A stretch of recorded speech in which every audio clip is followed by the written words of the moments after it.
ఓం గంగణపతే నమ, ఐం సరస్వతి నమ, గాయత్రీ పరంబకాయ నమ, శ్రీమాత్రి నమ. యూట్యూబ్ ప్రేక్షకులందరికీ కూడా నమస్కారం అండి.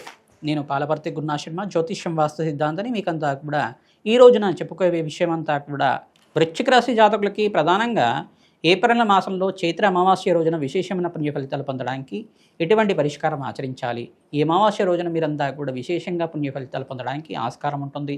శుక్రవారం రావడం, శుక్రుడు అంతా కూడా ఈ యొక్క వృషభ రాశిలో సంచారం చేయడం అనేది విశేషమైన పుణ్యయోగంగా చెప్పడం జరుగుతుంది.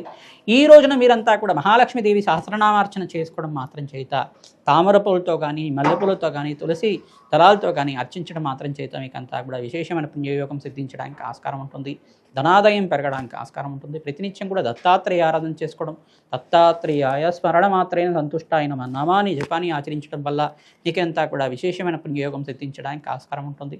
ధనాదాయం పెరగడానికి ఆస్కారం ఉంటుంది. ప్రతినిత్యం కూడా ఈ యొక్క మహాకాళి దేవాలయంలో కూష్మాండ దీపాన్ని వెలిగించడం వల్ల మీకంతా కూడా నరకోశ, నరపీడ, నరశాపం నుంచి బయటపడడానికి ఆస్కారం ఉంటుంది. విశేషమైన పుణ్యయోగాలు సిద్ధించడానికి ఆస్కారం ఉంటుంది. విశేషంగా కులదేవత ఆరాధన చేసుకోవడం, ఈ యొక్క వృక్షరాజానికి అంతా కూడా అర్చించడం మాత్రం చేత పుణ్య ఫలితాలు పొందుతారు. ప్రధానంగా అశ్వత్థ వృక్షాన్ని అంతా కూడా అర్చించడం మాత్రం చేత పుణ్య ఫలితాలు పొందడానికి ఆస్కారం ఉంటుంది.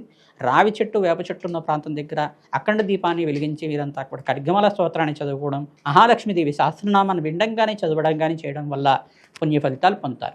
ధనస్సు రాశి జాతకులకి ఏప్రిల్ నెల మాసంలో చైత్ర అమావాస్య రోజున ప్రధానంగా వీరంతా కూడా విశేషమైన పుణ్య ఫలితాలు ఆచరించడం మాత్రం చేత విశేషమైన పుణ్య ఫలితాలు పొందడానికి ఆస్కారం ఉంటుంది. మహాలక్ష్మీదేవి ఆరాధన తామర పూలతో కానీ, సంపంగ పూలతో కానీ అర్చించడం మాత్రం చేత విశేషమైన పుణ్య ఫలితాలు పొందుతారు.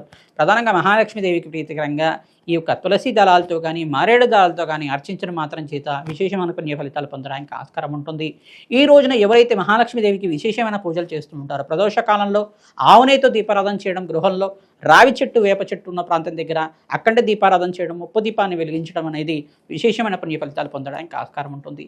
కాలభైరవ స్వామి దేవాలయంలో కూష్మాండ దీపాన్ని వెలిగించడం, మరియు మహాలక్ష్మి దేవాలయంలో కానీ, మహాకాళి దేవాలయంలో కానీ ఈ యొక్క కూష్మాండ దీపాన్ని వెలిగించడం వల్ల మీకు సకల గ్రహదోష నివారణ అవడానికి ఆస్కారం ఉంటుంది. జన్మాంతరమైన మహాపాతకాలంతా కూడా నివారణ అవడానికి ఆస్కారం ఉంటుంది.